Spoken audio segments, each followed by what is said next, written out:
Semin Day foi realizado agora em dezembro de 2024. E é sobre isso que a gente vai conversar. Vamos lá?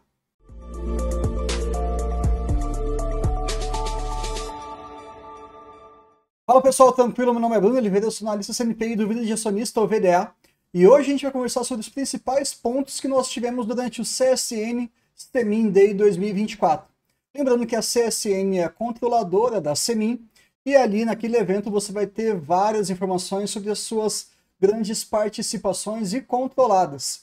E alguns pontos bem interessantes sobre Semin e também sobre a sua controladora merecem o nosso destaque. Vamos lá então?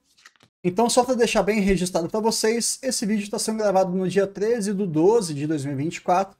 A gente vai resumir alguns pontos principais e o objetivo aqui ele é meramente educacional.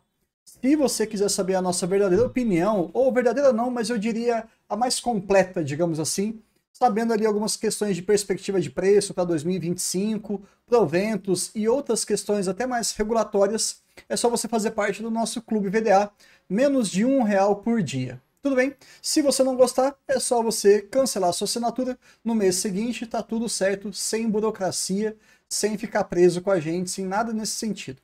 Mas vamos ao que interessa.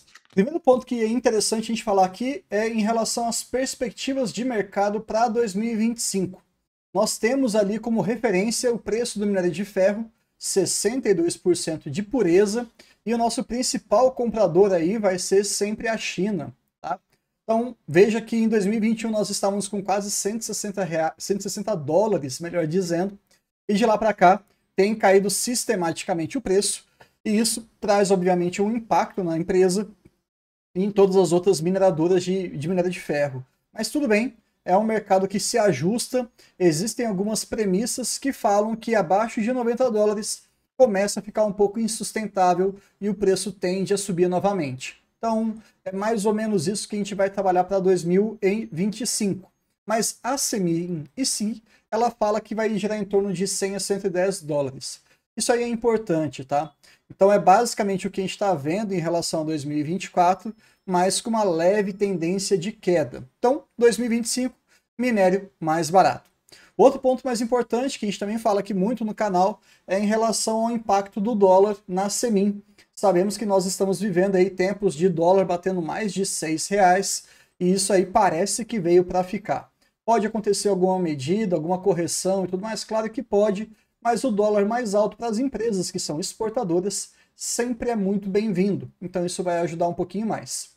E em relação ali à questão do frete marítimo, e isso também é muito debatido, é muito discutido para a gente poder entender realmente como é que funciona essa dinâmica, mas nós estamos esperando em relação a 24 uma queda ali dos seus 26 dólares para os seus 21, 23. Então, queda do frete.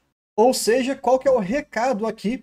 Os três principais fatores que interferem na receita em reais da Semin, que é o preço do minério, o preço do dólar e o preço do frete, já estão mais ou menos mapeados aqui.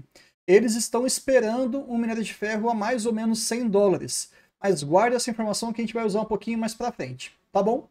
Outro ponto que eu gosto bastante na Semin é em relação ao seu guidance. Nós fizemos um vídeo recentemente aqui no canal, você pode depois dar uma assistida lá para entender alguns outros aspectos, é que eles têm cumprido em mais de 90% das vezes o guidance que eles mesmos propõem. Tá? Então, pensando em produção e compras de minério de ferro, nós estamos exatamente alinhados, sem nenhum aumento, sem nenhuma queda.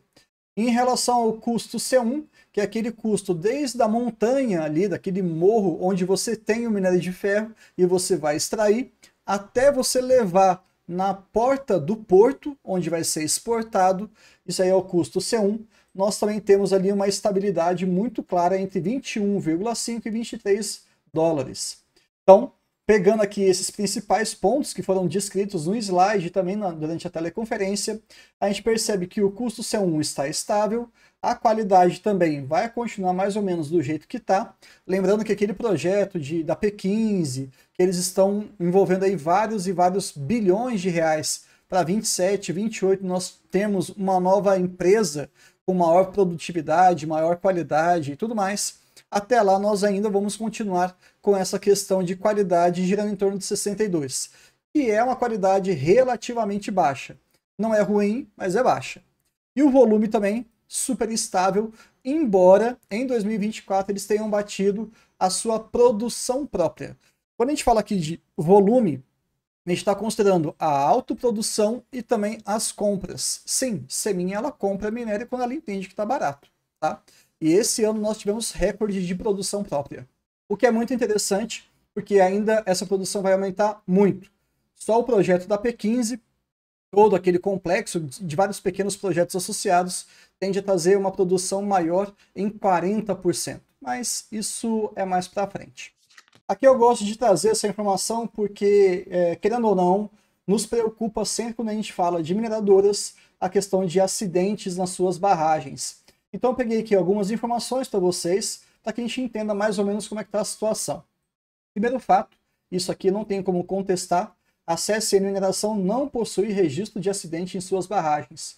Isso aqui é um baita diferencial e queremos, eu enquanto acionista, enquanto analista, quero que isso continue rigorosamente desse jeito.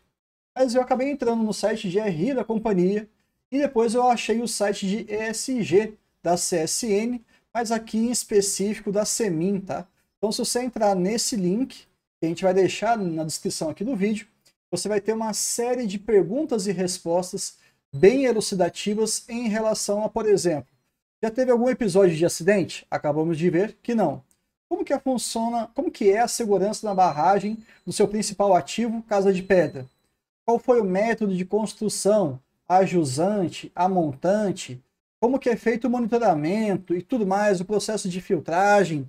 A população que está teoricamente exposta a algum eventual acidente, que é da cidade de Congonhas, em Minas Gerais, como é que é feita ali a conversa com esse pessoal? Tem algum tipo de treinamento e etc? Então, assim, várias questões. Eu tomaria aqui um vídeo inteiro para trazer para vocês esses detalhes. Eu achei super relevante, é direto ao ponto, é fácil de você ler e tira bastante dúvida que a gente tem, tá?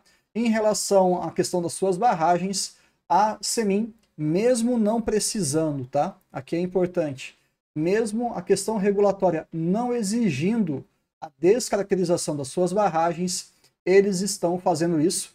É óbvio que é um projeto longo, a gente está falando aqui de 2031 até um pouco mais, para o principal ativo, que é a Casa de Pedra, mas eles têm esse compromisso, enquanto empresa, enquanto responsabilidade, de descaracterizar todas as suas barragens. Bacana, acho interessante, e eu vejo até isso como uma margem de segurança. Não precisa acontecer alguma fatalidade, algum crime, para que eles tomem algumas atitudes ou decisões. A gente sabe que não é uma empresa santa, perfeita e por aí vai. Aliás, nenhuma empresa no Brasil, né, vai ser 100% perfeita. Mas eu gosto desses comportamentos aqui em que fica claro qual que é o objetivo dessas empresas. É para inglês ver ou é alguma mudança efetiva, alguma prevenção efetiva? E tudo indica que até o presente momento a gente está exposto a uma empresa que tem responsabilidade sim, tá? Esse trecho aqui também foi retirado do relatório deles de 2023, ainda não temos o de 2024. Todas as barragens da Semin são classificadas em nível 0 de emergência e possuem declaração de estabilidade. Nível 0 de emergência. Apenas como curiosidade, depois você dá uma olhadinha, nós fizemos vídeos também sobre a Vale, para você ver a comparação em relação ao nível de emergência, a quantidade de barragens, em quais níveis elas estão lá da Vale. É claro que são empresas completamente diferentes em termos de tamanho, mas como elas atuam em áreas de sobreposição, que é extração, mineração de ferro, você vai encontrar alguns pontos de comparação interessantes. Esse é um deles. Um outro ponto que me chama bastante atenção é em relação aos projetos de expansão. Nós temos aí fase 1 e fase 2. Vou começar aqui pela primeira fase. Eu quero que você olhe, basicamente aqui eles estão falando de startup, aumento de produção e também a qualidade desse ferro. Para 2026, 64% de pureza do minério de ferro, tá? Que eles vão conseguir extrair aqui. E isso é feito uma parceria com outras instituições em outros países, inclusive, para que eles consigam fazer esse tipo de melhoria de eficiência. Depois, em 2027, vai ter ali um rejeito da B4, que é uma unidade específica, que vai ter ali minério de ferro a 66% de pureza. Itabirito P15, a famosa obra, 67%, que é maravilhoso. Existe um prêmio, ou seja, um valor a mais que o mercado paga quando você tem um minério com tanta pureza assim. Atualmente nós temos a Serra dos Carajás, pertencente à Vale, como o minério de ferro mais puro, de alta qualidade do mundo. E nos próximos anos, provavelmente a Semin vai ficar no mesmo patamar ou um pouco acima, tá? Mas gosto disso, porque atualmente a Semin tem basicamente com 62%. Vai aumentar a produtividade e também a qualidade do seu produto, do seu minério. Outras aqui, que vai ser ali mais para frente, para o finalzinho de 27, 66% de pureza. Ali na parte de rejeitos, né, da Casa de Pedra, também 66%, mas isso aí vai ser lá para 2029. Tem tempo, né? Tem muito tempo. E também expansão da sua parte, da sua capacidade portuária. Lembrando que a Semin é uma empresa totalmente verticalizada. Então tem o seu ativo, tem a logística com a participação na MRS, que é a ferrovia, existem minerodutos também que serão construídos e ampliados, e nós também temos ali a questão do Tecar, pensando na parte mais portuária. Então essa verticalização também faz com que ela tenha uma eficiência das suas atividades, uma margem muito maior. Bom, avançando aqui, então, em termos de produção e de compras também, lembra? Sempre quando você fala de Semin, tem produção e também compra. 2025, 42, 43, em termos de toneladas, né, que eles colocam lá de valores, mas obviamente que isso aí vai ser equilibrado entre produção e também de compra. Você tem para 2026, 27, basicamente ali o mesmo patamar, aumentando um pouquinho, e depois, ano a ano, subindo, até 2030, chegando ali de 60 a 65. Algo bem expressivo. Se você pegar arredondando aqui, forçando um pouquinho a barra, de 42 para 60 e poucos, a gente está falando de algo em torno de 50% de ampliação de produção e de compra. É muita coisa, né? Bom, enfim, nós temos ali em relação a P15, né, principalmente, a gente tem essa imagem aqui à parte, em que nós temos algumas informações interessantes. O eventual EBITDA, então aquele conceito de geração de caixa, mais ou menos, trabalhando ali na casa de 4,6 bilhões de reais. Porém, esse cálculo ele é feito em 88 dólares. Ou seja, menos que isso é pouco provável que nós tenhamos no minério de ferro. Pelo menos essa é a minha percepção, posso estar errado, mas eu entendo que abaixo disso aí, a dinâmica mundial ela tende a se reajustar a subir. Se você coloca o minério no patamar de 100 dólares, esse valor de 4,6 já se torna 5,2 bilhões. Então vê como que é sensível essa questão da exposição ao dólar, também ao minério de ferro. Isso favorece demais uma empresa como a Semin. E a gente está vivendo tempos complicados aqui no Brasil, não é? Bom, de todo modo, pensando na fase 2, nós teremos ali a conversão da planta central na Casa de Pedra, que vai aumentar efetivamente a sua qualidade do minério de 62 para 67, e também a frota marítima. Isso também é um ponto que é pouco discutido, mas a Itochu, que é uma parceira que hoje já detém aproximadamente 20% da Semin, ela vai ajudar bastante com essas negociações para a renovação e compra de navios. Isso é fundamental porque tende também a reduzir o seu custo total. O C1 é até o porto. Se você quiser considerar o custo completo de entrega até o cliente, geralmente isso vai ser na China, na Índia, em outros países também, aí você tem que considerar o deslocamento. Então, se você tem uma frota própria nova ou minimamente renovada, esse custo tende a ficar mais competitivo. Tudo bem? Mas agora, pessoal, eu queria parar um pouquinho esse vídeo para falar sobre algumas reflexões que eu vi durante a teleconferência, durante o evento da CSN Semin Day 2024, principalmente em relação ao controlador. Tá? A CSN Holding, hoje, ela está num processo muito sério e muito claro sobre desalavancagem. É uma empresa que, historicamente, sempre esteve muito alavancada, mas, ao que tudo indica, ouvindo as palavras do próprio CEO da companhia, eles estão agora muito centrados em, talvez, reduzir um pouquinho dos seus proventos da controladora e também focando sempre na redução de alavancagem, porque não faz sentido mais, segundo palavras dele, trabalhar nesse patamar tão elevado. Isso aí traz para a gente uma percepção muito grande. Por quê? Se você tem uma Semin, que é uma controlada, forte geradora de caixa, com muitos proventos, com uma alta margem de resultados, sempre muito positivos, e até um payout que a gente vai falar daqui a pouco, acima de 100%, da onde você acha que você vai conseguir reduzir mais facilmente a alavancagem da controladora? Através de proventos. Então, nesse sentido, quando a gente está exposto a uma empresa e tem uma controladora que é insaciável por proventos, eu gosto muito disso, porque eu vou acabar sendo beneficiado.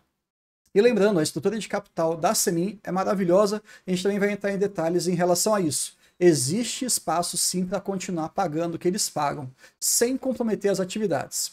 E foi muito interessante também durante o evento, porque foi questionado por um dos analistas lá presentes em relação aos vários projetos que o grupo da CSN tem, e aí ele enumerou pelo menos ali uns 5, e foi perguntado o seguinte: qual que é o principal projeto?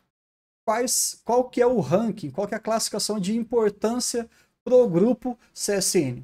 E de novo, o CEO falou da seguinte maneira: olha, é incontestável. O principal projeto mesmo é a P15. Então, vejam, ele já colocou isso aí como protagonismo. Depois ele citou uma segunda, e agora fazendo uma citação literal dele, foi o seguinte: o resto é o resto. Então mostra mais uma vez o carinho e o cuidado que eles estão tendo com a Semin, e eles entendem que aquilo lá é realmente a joia da coroa, a galinha dos ovos de ouro. Então eles vão cuidar disso sempre. Pelo menos essa é a percepção que eu estou tendo. E é mais um motivo que eu, enquanto acionista de Semin, fico muito tranquilo. Porque tem um cara que tem uma história muito longa no setor de siderurgia, de mineração, tem uma holding gigantesca e todo um histórico muito robusto em relação às suas decisões. E quando ele coloca como prioridade a Semin, eu sei que o olho do dono é que faz o boi engordar. Ou no caso aí, que é o olho do dono que vai deixar esse negócio muito redondo, muito bem cuidado. Fico tranquilo enquanto acionista. E para fechar, e não menos importante, em relação a esse pequeno intervalinho que a gente está fazendo no vídeo, também foi falado em algumas vezes, tá? De uma maneira um pouco mais velada, mas eu percebi um tom, eu posso estar errado, mas essa foi a minha percepção, de um certo desabafo do CEO da CSN, quando ele falou que vender ativos ruins faz até sentido, mas vender ativos bons não faz sentido. E quando a gente precisa, aí não tem jeito, a gente tem que vender mesmo. Então passou para mim uma ideia de que aquela venda a 7,50 de mais ou menos 10% para o grupo japonês, para Itochu, da Semin, que foi feito, né, pela CSN, a controladora, foi mais um movimento por necessidade e não por tanta estratégia da controladora. Para mim, pelo menos, ficou um pouco estampado ali que ele não gostaria de precisar vender aquilo lá. E aí eu te pergunto, quando você precisa vender alguma coisa para desalavancar a sua empresa, para pagar as suas dívidas, para aliviar o seu resultado financeiro, você vai vender isso, vai conseguir vender isso no valor muito caro ou você vai aceitar vender num preço mais barato? Geralmente, quando você faz uma venda por necessidade, você aceita o preço que o comprador está oferecendo. Então isso pode passar, e eu acho que aqui talvez eu esteja exposto a um viés de confirmação, não vou esconder isso de vocês, mas existe uma leitura possível, né, só o tempo vai poder dizer se isso é real ou não, de que os 7,50 que os japoneses pagaram foi barato. Foi barato. Hoje a ação está gerando em torno de R$5 aproximadamente. Então assim, é mais algum ponto interessante para a gente pensar nesse aspecto.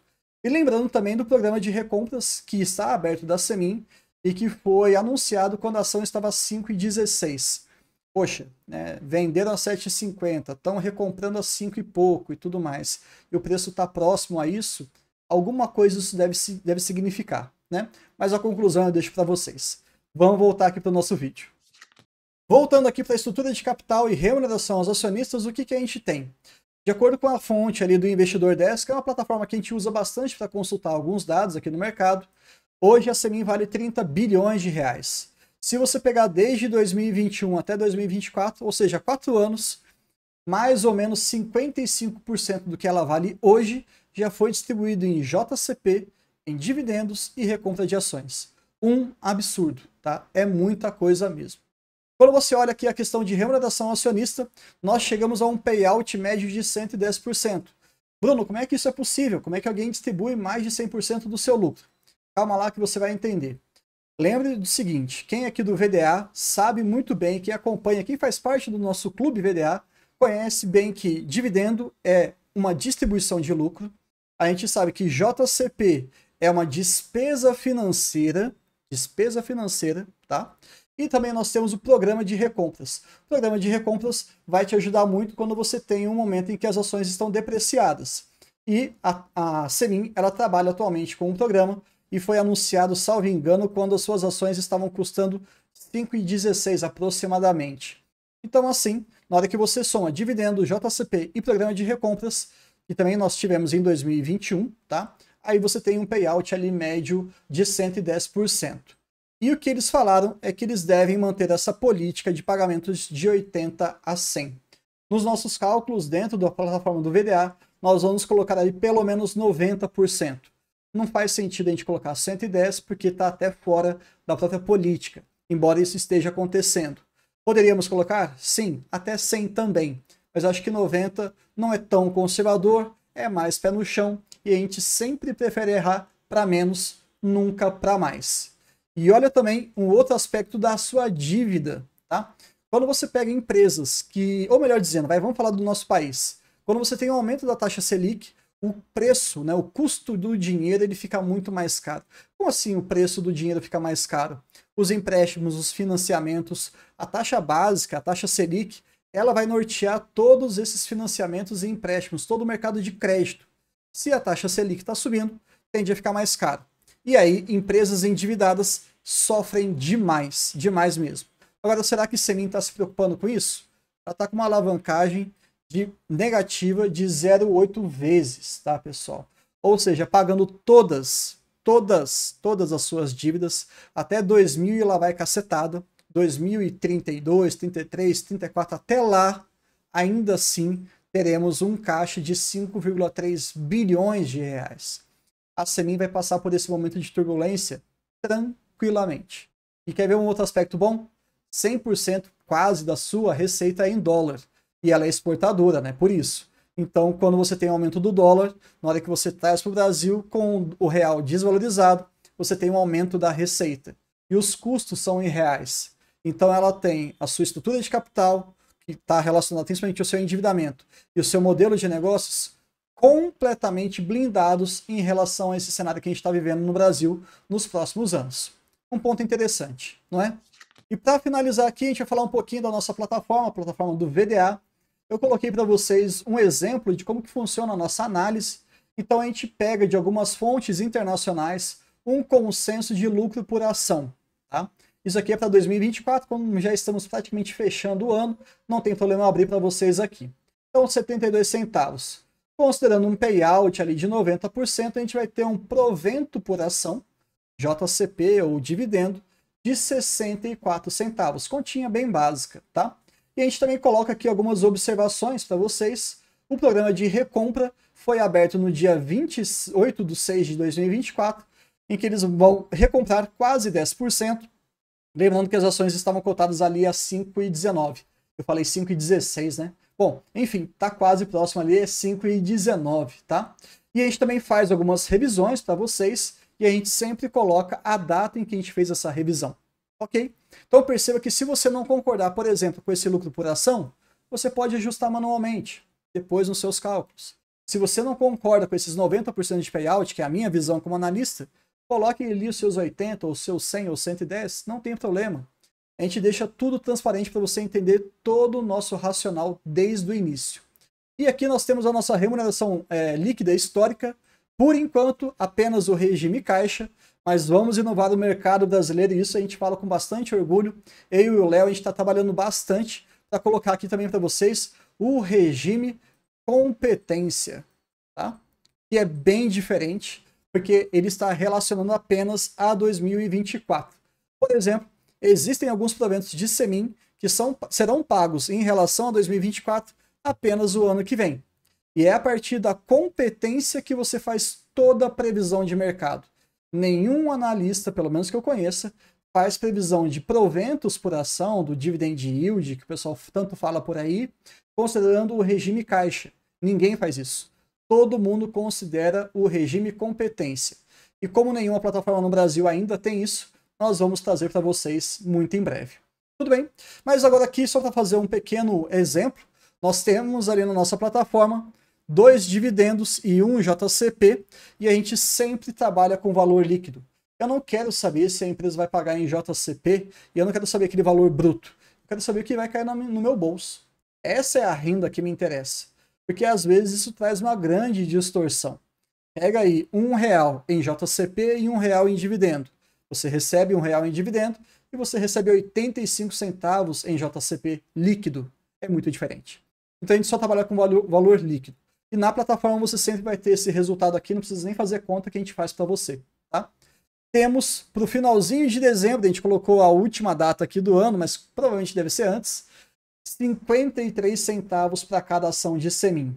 Então é uma bela pancada que eles darão.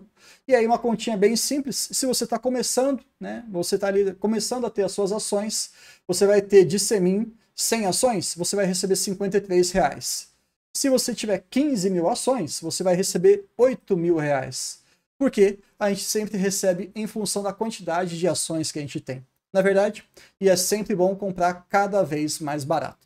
De todo modo, espero que vocês tenham gostado desse Semin Day. Eu gostei demais, reforçou mais ainda a minha visão que eu tinha sobre esse negócio. E sim, eu acho que é um bom momento para você estudar, pelo menos, esse tipo de empresa de qualidade. Comprar ou não é uma decisão sua. Até o próximo vídeo.